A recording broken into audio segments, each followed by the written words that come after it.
Bueno, bukatzeko, askapenatik, azpimarratu nahiko genuke gure herriak jasotzen duen elkartasun horren garrantzia.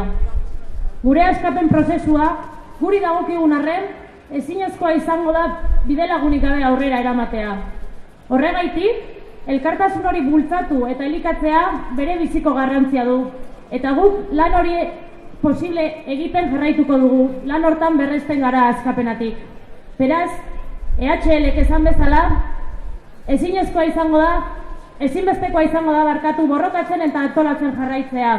Soilik antolatutako herri batek lor ditzazkelako bere helburuak. Euskal preso ieslari eta deportatuak etxera. Gora Euskal Herriaren lagunak. Gora Euskal Herria sozialista eta internacionalista. JK irabazi arte!